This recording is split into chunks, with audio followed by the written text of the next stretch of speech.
Flora of the Week. Flora of the Week. Sada.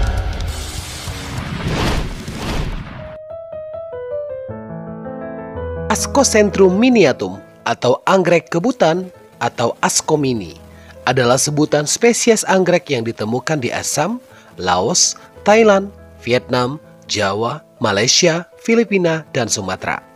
Sobat, tahukah kamu anggrek spesies ini dilindungi di Indonesia? Anggrek spesies Ascocentrum miniatum ini ukurannya mini, mirip dengan bentuk tanaman anggrek vanda, tetapi dengan ukuran yang kecil. Banyak kolektor menyebutnya vanda mini. Bunganya kecil-kecil dan bergerombol banyak sekali. Warnanya orange. Kalau sedang mekar, banyak dan terlihat indah. Anggrek Ascomini bisa ditemui di pegunungan Himalaya sampai ke Cina, Filipina, dan Indonesia. Di Indonesia ditemukan di Kalimantan, Sumatera, dan Jawa. Anggrek ini tidak punya pseudobulb atau umbi semu. Ascomini berbunga pada Mei hingga Juni dan akan tampak lebih indah jika ditanam bergerombol. Jadi, ketika berbunga bareng, bisa cukup banyak tangkainya. Flora of the Week. Flora of the Week. 2. Bulbophyllum biflorum atau Bulbophyllum berbunga dua. Bulbophyllum biflorum adalah spesies tumbuhan yang tergolong ke dalam famili Orchidaceae. Spesies Bulbophyllum biflorum sendiri merupakan bagian dari genus Bulbophyllum. Nama ilmiah dari spesies ini pertama kali diterbitkan oleh Theism dan Bean pada tahun 1855. Biasanya hanya terdapat satu helaian daun di ujung pseudobulb, sementara tangkai bunga atau perbungaan muncul dari pangkal pseudobulb. Berbunga di musim panas dengan dua bunga selebar 7,5 cm, bunganya harum dengan bau seperti ikan. Tumbuhan ini ditemukan di Jawa, Sumatera, Bali, Kalimantan, Filipina, Thailand, dan semenanjung Malaysia pada ketinggian 700 hingga 1000 meter. Bagi sobat yang ingin menanam bunga ini, simpan tanaman di suhu sedang hingga hangat, jaga agar tetap lembab di musim panas, dan jangan biarkan campuran mengering. Di musim dingin, jaga agar campuran sedikit kering dan kurangi penyiraman. Pertahankan sirkulasi udara yang baik untuk menghindari pertumbuhan jamur. Simpan tanaman di tempat teduh. Tanaman pot di sphagnum moss, kulit kayu halus, atau dipasang. Teladan-teladan. Teladan-teladan. Tolu. Mbah Sardiman tinggal di Dusun Dali, Desa Geneng, Kecamatan Bulukerto, Kabupaten Wonogiri, sekitar 100 km dari kota Solo. Selama 20 tahun lebih, sejak tahun 1996, Mbah Sardiman telah memulai dedikasinya untuk keberlangsungan hidup warga desanya dengan menanam pohon. Setidaknya, lahan seluas 250 hektar di Bukit Gendol dan Bukit Ampiang lereng Gunung Lawu telah ia tanami lebih dari 11.000 pohon. Aksi Mbah Sardiman berawal dari keresahannya melihat kondisi bukit di sekitar tempat tinggalnya di lereng Gunung Lawu yang semakin hari semakin mengkhawatirkan. Kenangan masa kecilnya tentang sumber air yang melimpah seakan terancam karena ulah warga yang sering kali menjarah kayu-kayu hutan untuk bahan bangunan atau untuk dijual. Kayu-kayu tersebut diperoleh dari pohon-pohon sekitar yang mengakibatkan semakin berkurangnya sumber air di kawasan tersebut. Seringkali warga kesulitan mendapat air, bahkan saat kemarau terjadi kekeringan. Walhasil, lahan pertanian dan ternak banyak yang terbengkalai. Tak hanya itu, banjir juga kerap terjadi karena tak ada tanaman yang menopang air. Setelah kawasan tersebut sempat terlantar cukup lama, sebetulnya telah dilakukan upaya penghijauan dari pemerintah di bawah perhutani di Bukit Gendol dan Ampiangan dengan ditanamnya pohon-pohon pinus. Namun, penanaman yang dilakukan perhutani di Rasa Sardiman tak banyak mengubah keadaan. Menurutnya, kemampuan pohon pinus dalam mengikat air sangat minim. Sehingga pada 1996, ia berinisiatif untuk menanam beringin di kawasan tersebut. Setelah mendapat izin dari penjaga hutan setempat, akhirnya ia memulai aksinya. Mbah Sadiman melakukan semuanya sendiri, tanpa bayaran dan tidak mengharapkan imbalan.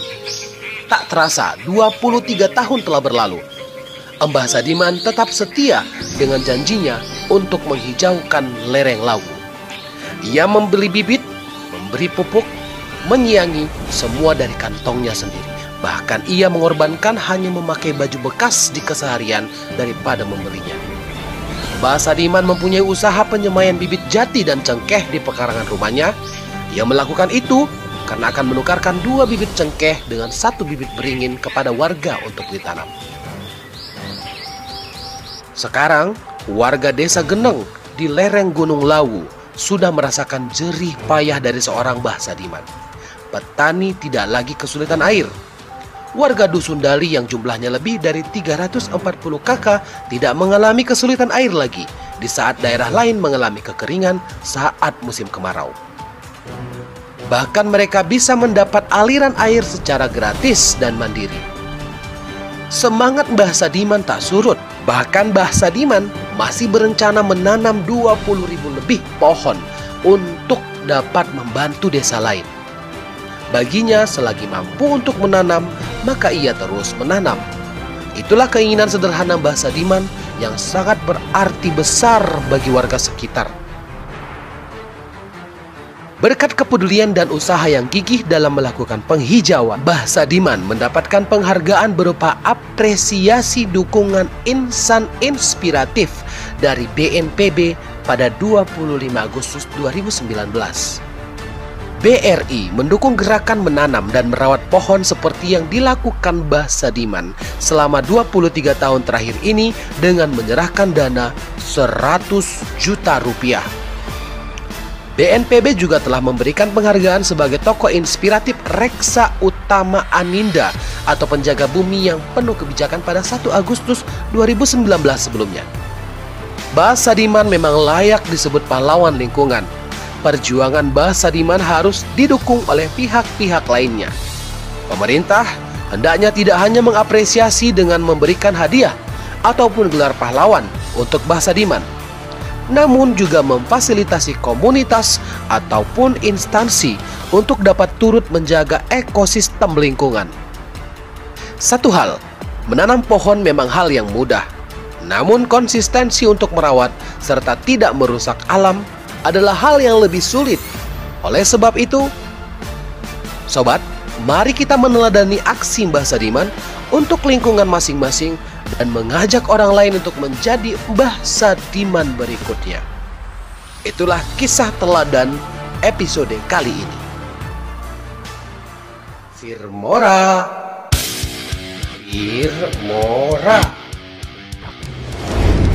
Obat Firmora, viral dan moral.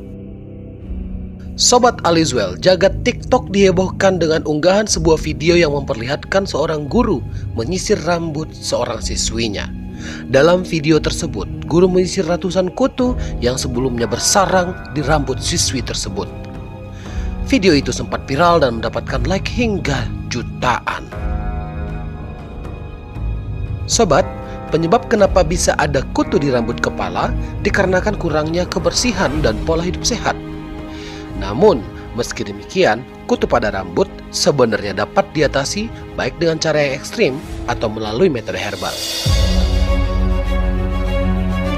Tahukah kamu sebenarnya minyak zaitun atau olive oil memiliki kandungan antioksidan dan antibakteri yang dapat menghentikan perkembangbiakan telur kutu dan dapat mengusir kutu jika diaplikasikan secara konsisten dan berkelanjutan? Selain itu, dalam minyak zaitun juga terkandung vitamin E yang tinggi sehingga dapat melembabkan kulit kepala dan menghaluskan rambut kering ataupun rusak sehingga lebih mudah diatur ataupun disisir. Pohon zaitun hanya bisa tumbuh di dataran Eropa dan Timur Tengah. Lalu bagaimana dengan kita di Indonesia? Jangan khawatir sobat, karena sekarang sudah ada ekstrak minyak zaitun yang bisa kita beli di toko-toko terdekat. Untuk hasil yang maksimal, belilah extra virgin olive oil yang memiliki kandungan hingga 8% keasaman, yaitu olive oil yang kadar kualitasnya tinggi dibanding jenis minyak zaitun lainnya. Pada rambut yang sudah berkutu, oleskan minyak zaitun 3 kali sehari setelah dibersihkan menggunakan shampoo. Dalam waktu 2-3 minggu, rambut akan bersih dari kutu dan lembut serta tebal. Pesan moral yang dapat kita ambil dari viralnya video tersebut, ayo terapkan pola hidup bersih, mandi 2 kali sehari, keramas minimal 1 kali sehari, gunakan conditioner bila diperlukan. Namun lebih daripada itu, selain merawat tubuh, kita juga harus merawat lingkungan sekitar kita, karena itu juga bagian dari pola hidup sehat. Setelah menonton tayangan ini, ayo bersama-sama menggerakkan menanam 1 tanaman setiap hari untuk lingkungan yang segar, bersih, dan jauh dari polusi. Puspa Budaya. Puspa Budaya. 5. Cordyline fruticosa adalah tanaman hias dari keluarga Asparagaceae yang berasal dari Austronesia, Asia Tenggara, dan Oseania. Tanaman ini secara lokal dikenal sebagai tanaman andong, atau pohon ti, atau hanjuang, atau silinjuang. Silinjuang adalah sekelompok tumbuhan monokotil berbatang yang sering dijumpai di taman sebagai tanaman hias. Marga silinjuang memiliki sekitar 15 jenis. Silinjuang sering dipakai sebagai tanaman pelindung dan pembatas blok pada sawah, ladang, serta perkebunan teh atau kina di Indonesia. Keta martandang. Keta martandang. Oh no. Keta martandang tu sapuran Sibodat. Pemandian Sapuran Sibodat yang terletak di Kelurahan Napa, Kecamatan Angkola Selatan, Kabupaten Tapanuli Selatan, Sumatera Utara, akhir-akhir ini jadi perbincangan. Nama lokasi ini juga unik, yaitu Sapuran Sibodat atau yang berarti pemandian monyet. Alamnya masih alami, dikelilingi pohon-pohon rindang dan tinggi, membuat udara di tempat pemandian kian sejuk. Tidak ada yang spesial di sini, hanya sungai memanjang dengan bendungan di dalamnya. Namun, atas inovasi warga, didirikan saung tempat duduk di pinggir sungai, sehingga menambah eksotis tempat ini. Selain itu, terdapat ayunan di atas lubuk bendungan yang dibangun oleh warga. Sebelumnya, ayunan tersebut berasal dari akar gantung sebuah pohon besar, tempat monyet-monyet bergantungan. Kini ayunan tersebut direnovasi dan lebih kokoh, sehingga pengunjung dapat berayun dan terjun ke sungai. Ini membuat daya tarik tersendiri tentunya. Aliran sungai Sibongbong atau Aik Sibodat ini sangat bersih, memiliki diameter kurang dari 10 meter dengan arus dangkal berpasir, membuat anak-anak senang belajar renang atau bermain pelampung. Sepanjang 100 meter di bawah sungai ada bendungan yang konon ceritanya bendungan tersebut dibangun pada zaman Belanda. Tujuan bendungan itu untuk membagi air ke irigasi pertanian warga. Gimana, tertarik untuk datang ke Sapuran Sibodat?